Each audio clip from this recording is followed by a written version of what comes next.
Assalamualaikum warahmatullahi wabarakatuh. Kembali lagi bersama saya Pak Beni. Kita akan melanjutkan tentang materi sebelumnya ya.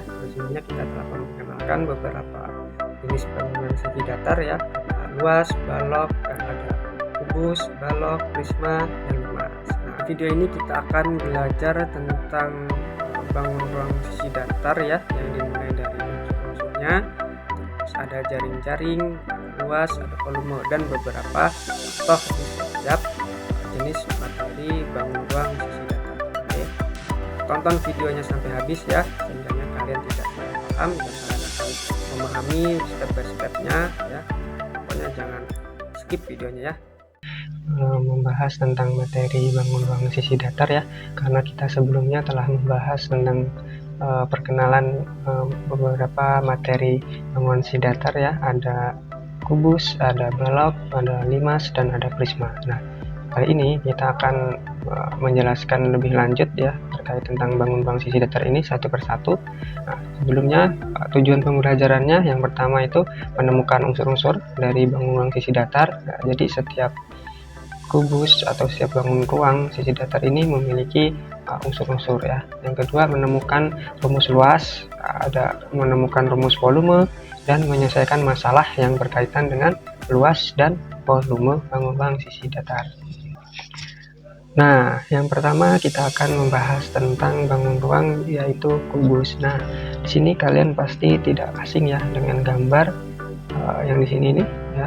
Ada warna-warni ini, ada kuning, merah, biru ini disebut dengan bangun kubik ya. Sini bentuk kubik ya. Nah, karena apa? Di sini setiap sisinya atau bidangnya ini memiliki panjang yang sama. Nah, di sini pasti berbentuknya yaitu berbentuk persegi. Oke, selanjutnya di sini ada unsur-unsur kubus ya. Ada sisi. Nah, sisi dimana di sini itu merupakan bagian permukaan yang membentuk bangun kubus ya. Contoh benda yang memiliki sisi bentuk persegi seperti dadu, dimana setiap permukaannya itu berbentuk persegi, dimana ukurannya itu sama. Yang terlihat di sini bahwasannya di sini, nah ini sisi ini, sisi A, B, F, E, terus sisi A, B, C, D. Nah, di sini terlihat bahwasannya sisi kubus itu memiliki ada 6 sisi ini ya, sisi atas bawah, samping kanan, dan depan belakang di sini. Jadi sisi kubus itu memiliki 6 sisi. Selanjutnya ada rusuk. Nah, rusuk ini merupakan garis pertemuan antara dua sisi kubus. Nah, rusuk ini adalah garis-garis yang membentuk rangka kubus seperti pinggiran atau tepi dari setiap permukaannya. Nah, di sini nih berarti untuk rusuk ini nih ada rusuk AB. Nah, ini garis ini. Nah, garis ini yang disebut dengan rusuk. Nih, garis AB, BC, terus AD, terus ada CD. Nah, ini disebut dengan rusuk. Titik sudut. Kubus ini memiliki 8 titik sudut. Yaitu apa sih? Titik sudut itu yaitu titik-titik tempat bertemunya 3 rusuk. Nah, titik-titik sudut ini ada di setiap ujung kubus, di mana 3 sisi bertemu. Nah, ini contohnya nih, titik sudut B. Nah, titik sudut B ini itu merupakan pertemuan dari 3 buah rusuk. Nah, ini ada rusuk AB, rusuk CB, dan rusuk FB. Nah, disinilah disebut dengan titik sudut B. Nah, jadi ada berapa nih? 1, 2, 3, 4, 5, 6, 7, 8. Nah, jadi ada 8 titik sudut.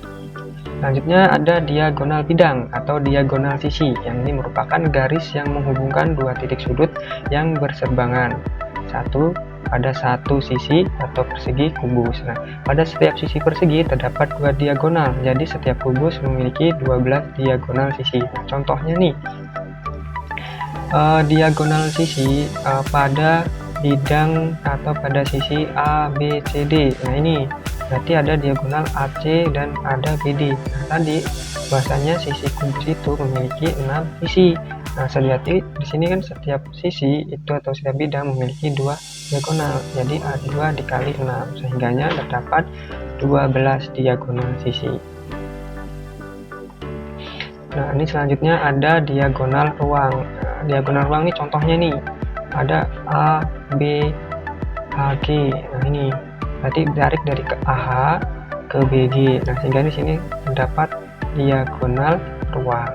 Ada berapa? Ada 4. Nah, jaring-jaring kubus. Nah, ini nih. Ada 7 jaring-jaring kubus di sini. Nah, jaring-jaring kubus itu apa sih? Gambaran 2 dimensi yang bisa dilipat untuk membentuk kubus 3 dimensi. Jaring-jaring ini terdiri dari 6 buah persegi yang merupakan sisi-sisi kubus. Nah, ketika jaring-jaring tersebut dilipat dengan benar, setiap persegi akan menjadi satu sisi kubus. Luas permukaan. Karena kubus ini memiliki 6 sisi ya, tadi ada 6 sisi kan, semuanya berbentuk persegi dengan panjang sisi yang sama. Maka luas permukaan totalnya adalah jumlah luas dari ke-6 sisi tersebut. Nah, contoh nih, tadi terlihat bahasanya sisi ini, misal sisi ABCD. Di sini dengan rusuk yaitu S, sehingganya kalau untuk mencari luas salah satu sisinya itu kan ini rumus dengan rumus persegi, dimana panjang kali lebar atau rusuk kali rusuk, jadi atau S kali S, sehingganya S kuadrat. Nah, ini kan tadi kubus itu memiliki 6 buah sisi. Nah, jadinya 6 dikali salah satu sisinya. Nah, jadi S kuadrat. Jadi ada 6 S kuadrat. Jadi luasnya itu 6 kali S pangkat 2. Contoh nih, misalkan kita punya kubus dengan panjang sisinya itu 4, sehingganya 6 dikali 4 kali 4, sehingga menjadi 96 cm pangkat 2. Nah, lanjut ke volume. Nah, di sini namanya volume. Volume itu isi dari bangun ruang itu tadi, isi atau isi yang mengisi dalam dari bangun ruang tersebut. Nah, contoh di sini nih, karena kubus itu memiliki bentuk 3 dimensi dengan panjang, lebar, dan tinggi yang semuanya sama, pasti ya di sini panjang, lebar, dan tingginya. Nah, kubus itu pasti semua sisinya sama. Maka volumenya dihitung dengan mengalihkan panjang sisi 3 kali atau pangkat 3. Jadi sisi kali sisi kali sisi, atau rusuk kali rusuk kali rusuk. Jadi ada 3 ya, jadi S pangkat 3. Nah, lanjut yang kedua. Nah, tadi selesai ya untuk pembahasan kubus. Sekarang ke balok. Nah, ini terlihat bahwasanya bentuk balok itu hampir sama sebenarnya dengan bentuk kubus, hanya saja dia itu memiliki panjang, lebar, tinggi yang berbeda. Nah, sehingganya di sini bentuk balok. Kalau kubus tadi kan dia memiliki panjang rusuk yang sama. Nah, ini berbeda panjangnya ya. Nah, unsur-unsur dari balok. Nah, lihat balok di samping ini. Ada balok A, B, C, D, E, F, G, H. Nah, ada sisi. Balok ini sama dengan kubus ya, dia juga memiliki 6 sisi yang berbentuk bentuknya itu persegi panjang ya, yang pasti bentuknya persegi panjang. Kalau bentuknya persegi itu nanti bentuknya kubus. Nah, setiap sisi ini disebut juga dengan bidang. Nah, contoh ini nih, sisi A, B, C, D, ini bidang ini. Terus ada rusuk yang ini, garis ini, rusuk sama dengan kubus, dia memiliki 12 rusuk. Titik sudut juga memiliki 8 titik sudut, ada titik A, B, C, D, E, F, G, H. Diagonal bidang sama halnya dengan kubus ya, dia juga memiliki 2 diagonal setiap sisinya. Nah, ini misalkan untuk bidang A, B, C, D. Nah, di sini ada diagonal AC dan BD. Nah, jadi setiap bidang ini memiliki 2 diagonal. Diagonal ruang sama halnya dengan kubus, dia memiliki 4 diagonal ruang. Nah, oke, di sini ada luas. Nah, luas dari balok. Nah, contoh nih, untuk kalau balok itu kan dia bentuknya persegi panjang nih. Nah, rumus luas balok ini adalah luas 2 dikali panjang kali lebar dikali panjang kali tinggi ditambah lebar kali tinggi. Nah, apa seperti ini? Contoh nih, untuk alas yang ini, nah ini ada bidang yang A, B, C, D. Nah, ini dia berhadapan sama nih dengan bidang E, F, G, H. Sama-sama di sini panjang, di sini lebar. Nah, sehingganya panjang kali lebar ini ada 2 nih untuk atas bawah. Begitu juga dengan yang depan ini yang A, B, F, E. A, B, F, E dengan D, C, CGH. Nah, ini juga berarti panjang dikali tinggi, PT nih, PT.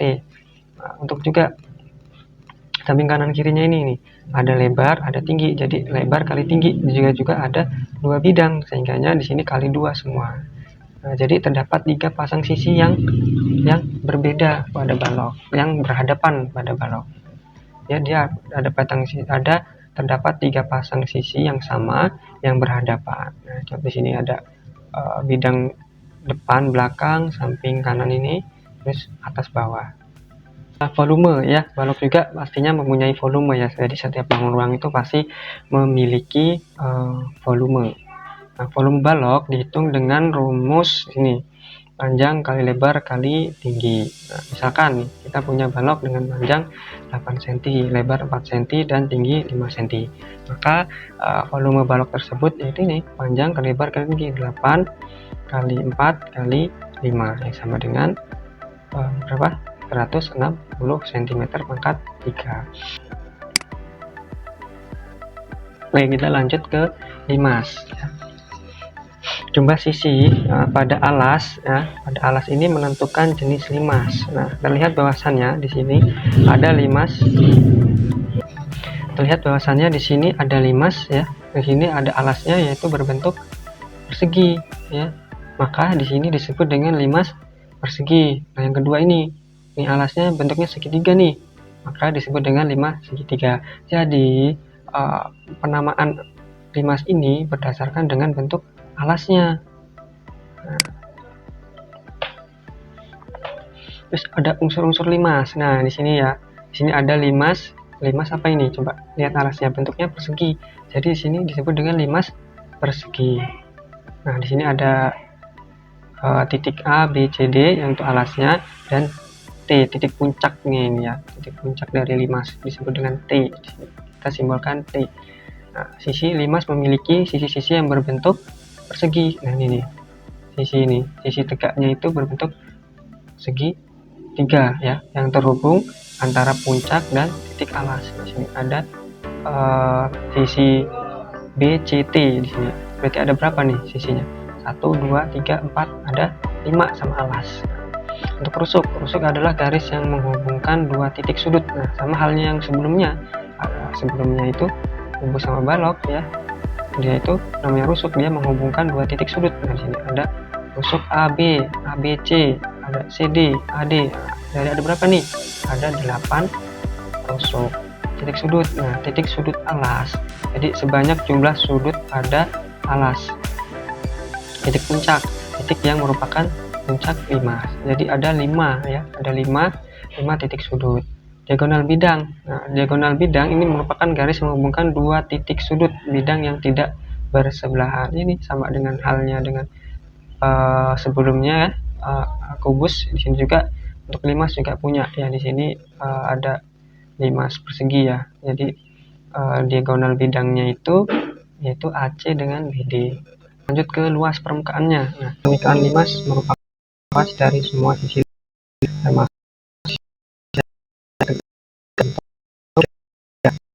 segitiga. Sisi T ada berapa sisi tegaknya? 2, 3, ada 4 ya. Nah, untuk menghitung kali mengetahui luas alas dan luas dari semua sisi tegaknya. Nah, di sini rumusnya ini nih, yaitu luas alas ditambah luas sisi tegak. Nah, luas alas ini yang menyesuaikan rumus dari luas alasnya. Ya, di sini kan bentuknya persegi, jadi menggunakan rumus luas alas dari persegi. Volume. Nah, volume limas dapat dihitung dengan rumus yang bergantung pada luas alas dan tinggi limas. Nah, volume limas dinyatakan dengan rumus nih, 1 per ya dikali luas alas kali tinggi. Ingat ya, di alas itu menyesuaikan dengan bentuk alas dari limasnya. Lanjut ke bentuk prisma. Nah, sama dengan limas nih, prisma juga memiliki berbagai jenis ya. Ada di sini ada prisma segitiga, prisma segi 5, dan prisma segi 4. Nah, prisma ini adalah bangun ruang 3 dimensi yang memiliki dua alas yang sama nih, dan pastinya dia sejajar, serta sisi-sisi juga yang berbentuk persegi ya. unsur-unsur prisma. Nah, yang pertama itu sisi. Jumlah sisi prisma dapat dihitung berdasarkan jumlah sisi pada alas dan jumlah sisi tegak yang dapat menghubungkan kedua alas. Jika alas prisma memiliki n sisi, maka jumlah sisi prisma dapat dihitung dengan rumus jumlah sisi sama dengan 2 ditambah n. Nah, kalau di sini misalkan dia ada sisinya, misalkan di sini alasnya bentuknya segitiga, berarti n-nya itu 3. Berarti 2 ditambah 3, sehingga jumlah sisi total ini ada 5. Benar ya?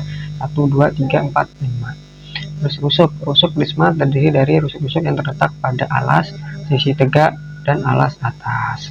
Setiap prisma akan memiliki 2 alas dan sisi-sisi tegak yang sama jumlahnya dengan sisi-sisi pada alas. Nah, ini rusuknya ada rusuk AB, BC, AC. Nah, ada berapa rusuknya di sini? Ada rusuk 1, 2, 3, ada 6. Terus 1, 2, 3. Nah, dari 9 ya, ada 9 rusuk. Titik sudut. Prisma memiliki titik sudut sebanyak 2 kali lipat dari jumlah sudut pada alas. Permukaan prisma nih, jumlah dari luas semua sisi prisma. Prisma memiliki 2 jenis sisi ya, sisi alas atas ya, ada sisi alas bawah, dan sisi tegak ini, sisi tegak yang menghubungkan kedua alas tersebut. Nah, untuk rumusnya luas ya, 2 kali luas alas ditambah luas sisi tegak. Nah, di sini kenapa 2 dikali luas alas? Alasnya itu ada atas dan bawah. Juga dia berdasarkan dari rumus luas alas volume. Melibatkan menghitung seberapa banyak ruang yang dapat ditempati prisma tersebut. Volume prisma dapat dihitung menggunakan luas alas dan tinggi prisma. Ini luas alas dan tinggi prisma. Wah, ini volumenya luas alas. Lagi-lagi di sini ingat luas alas itu kondisional ya, mengikuti dari rumus luas alasnya. Kalau alasnya di sini bentuk segitiga, maka luas alasnya di sini menggunakan rumus dari luas segitiga. Misalkan nih, kita memiliki prisma segitiga dengan alas berbentuk segitiga sama kaki. Panjang alas segitiga itu 6 cm di sini. AB-nya 6 cm. Tinggi segitiga 4 cm, dan tinggi prismanya di sini ada 10 cm. Jadi luas alas segitiga kita hitung dulu. Ingat tadi volume itu luas alas kali tinggi. Kita cari dulu nih luas alasnya. Karena di sini luas segitiga, maka menggunakan luas 3 itu setengah tinggi. Nah, dikali 6 dikali 4 yang hasilnya 6 kali 4 24 dibagi 2 jadi 12 cm, maka 2. Terus dikali untuk volumenya, jadi luas alasnya tadi 12 dikali tingginya 10 jadi 120 cm. Oke, terima kasih ya, itu tadi penjelasan dari beberapa konsep dari bangun ruang sisi datar ya. Kita ketahui bahwasannya kita telah belajar tentang bangun ruang sisi datar kubus, balok, prisma, ada 5. Nah, setiap bangun datar itu juga memiliki karakteristik atau unsur-unsur yang berbeda, pastinya dengan rumus-rumus volume dan luas yang berbeda juga. Oke, cukup sekian. Saya ya. Semangat, saya Iri. Wassalamualaikum warahmatullahi wabarakatuh.